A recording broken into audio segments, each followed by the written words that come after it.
All right, we were in the trenches with you. Okay, and now what? Because we're questioning one thing: Jeffrey Epstein. Suddenly, we're the enemy. We're the losers. We're the idiots. Look away. Shut up. It's Russia collusion. That's horse shit. Okay, this Epstein's been going on since early 2000s. What? Maybe even the 90s. He was doing this perverted stuff. You don't get to do that. I'm sorry. And everybody always thinks that we're always on the Trump train and we don't have any criticism. I'm sorry, bro. You don't do that shit. You don't spit in our faces. Everything that we've been through. Pat, I've lost not only friendships, I've lost family members I don't even talk to anymore because of this shit. And then you're going to come out and tell us, like, I don't need your support, I don't need you. Okay, have that attitude. And you're going to see it make these people lose. 2006, the midterms, you're going to lose that type of freaking support, and anybody attached to his name. If Eric tries to run, if anybody with the Trump name 2028 tries to run, this is going to be hanging over the head because now the trust is lost.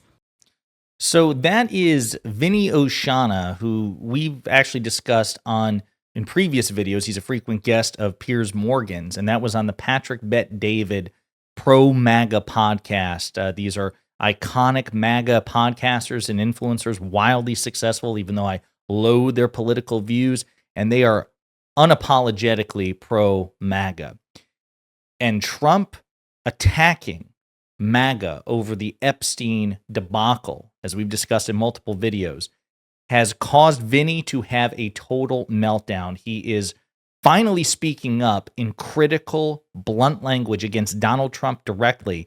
And even Patrick Bet-David himself, the calmer voice on the show, but still pro-Trump, he's sounding the alarm as well, both on that podcast and on Twitter, begging Trump to stop. But before we unpack all that, if you end up liking this video and you want to support the channel, please be sure to hit the like, subscribe, and alert bells before you go.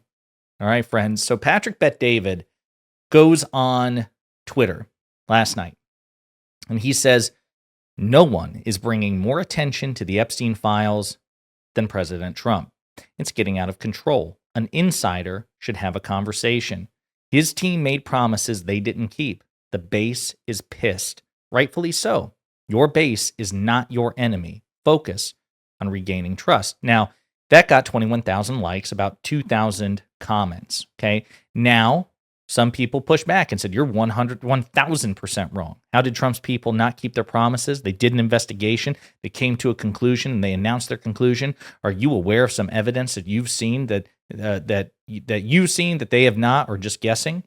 He's like, Patrick Bet-David goes, can you read? His team made promises on his behalf and created this mess. Everything rises and falls on leadership, and he's the leader. Pretty sure he doesn't need your advice. Patrick Bet-David fires back. Pretty sure it's been trending for a week and with a 12,000% increase of attention to the issue, and he won't stop talking about it. So we've got some other clips to play, but PBD, again, to his credit, I try to think of like who are in the entire MAGA sphere. So I'm thinking of Charlie Kirk, Steven Crowder, Ben Shapiro, Michael Knowles, Matt Walsh. Who's the most reasonable MAGA influencer? And I'm starting to think it might be PBD because he is still unapologetically pro-Trump. He grades Trump on a curve. I think he's factually wrong on so much of Trump's record. But he's also repeatedly criticized Trump before, and he does it calmly and rationally on Fox News and other places on his own podcast. And you're about to see some of that here. So maybe we found the most reasonable MAGA podcaster. Maybe. We'll see. I want to play this clip. This is from their podcast stream earlier today, in which he introduces the topic following Trump's unhinged meltdown on Truth Social yesterday, and then again in the Oval Office yesterday after the Truth Social post. Last night, we're at the boardroom till 11 o'clock at night with some interesting people who are connected on the political side, and we're having conversation. I'm like, hey, one of the guys that was there, I said, what's up with this Epstein stuff? Why is he not letting this go? You screwed up. You had a fumble, but you're not letting it go. You keep bringing it back up. There is not a single person that's bringing more attention to the Epstein than Trump. Not one. No, and there isn't anybody that's bringing more attention to this than him, okay? And then he comes out yesterday and he calls MAGA-based stupid people and gullible weaklings over Epstein files. Rob, I don't know if you have this clip or not. The radical left Democrats have hit. Is that the one or no? This is his Truth Social post, and then he commented as well. I have the video as well. Do you have the video? Play the video first of stupid people, because you know, I want to know the strategy behind saying something like this. Go ahead, Rob.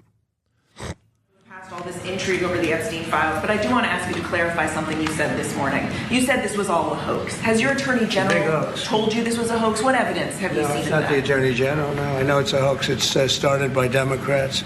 It's been run by the Democrats for 4 years. You had Christopher Wray and these characters, and Comey before him, and it's a bad group. He's saying Comey and Wray have been running on Epstein. He's doing his, the 51 agents, the intelligence, so-called intelligence agents, it was a hoax. It's all been a big hoax that's perpetrated by the Democrats. And some stupid Republicans and foolish Republicans fall into the net. And so they try and do the Democrats' work. The Democrats are good for nothing other than these hoaxes. They're bad for policy. They're bad for picking candidates that can get elected. Like in New York, we have a communist running. He may get elected too, actually, but he'll destroy the city. No, it's I call it the Epstein hoax. It takes a lot of time and effort. Instead of talking about the great achievements we've had. Pause it right there, Rob. Okay, so Tom, one end, resume, a lot of victories. On this end, Epstein, he's not letting it go. Now he's calling stupid people. I've not heard a strategy where you call your customers stupid or you call your voter base stupid. How do you process this? So let's stop right there. Okay, we're going to play a different clip at a different point. So you can see how PBD feels about it. He obviously thinks this is a really, really dumb strategy, and it is. Now, as far as I'm concerned, I hope Donald Trump doubles down on this because, again, whatever fractures the Republican Party, the MAGA coalition, and weakens and undermines the Trump administration, it's objectively good for not only Americans, including conservatives, by the way. I would argue this is probably good for the human race as an entire species.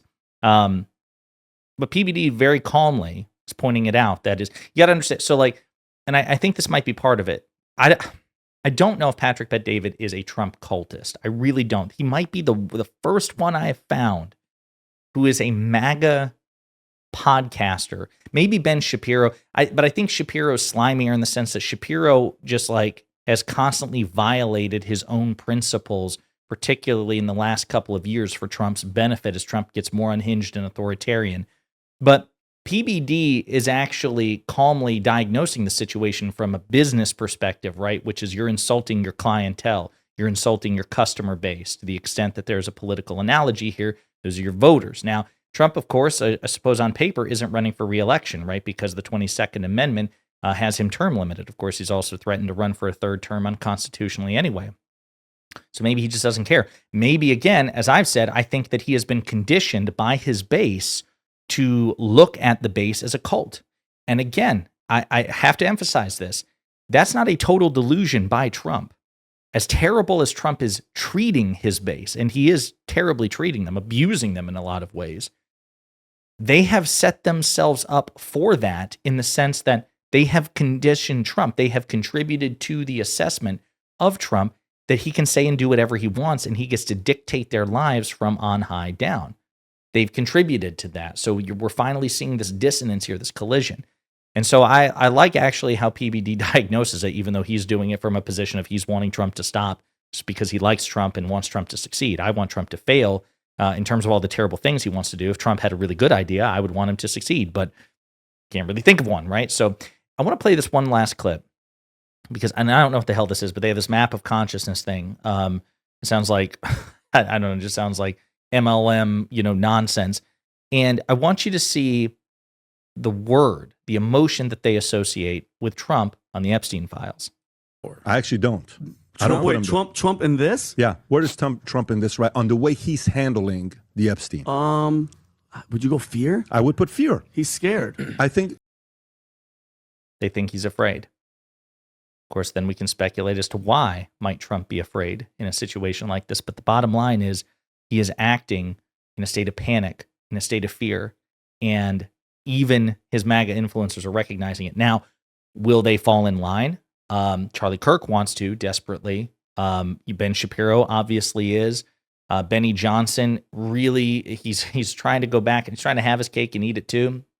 But PBD is calling it out the way it is. And so I think that that's great. I think that it's great that some MAGA influencers feel comfortable enough to not only identify this, but also to get into the trenches and fight it out with more cultish MAGA members and say, no, Donald Trump is screwing up here, and we shouldn't be a cult. Unfortunately, I think tens of millions of Americans will continue to adopt the cult-like mentality. And again, going back to Vinny Oshana here, again, if you've seen him on Piers Morgan a lot, this guy is like unhinged MAGA. I mean, frothing at the mouth, he gets purple, his veins erupt, like he's a MAGA warrior for Trump in all the worst ways. And even he is taking profound personal offense at what Trump has said.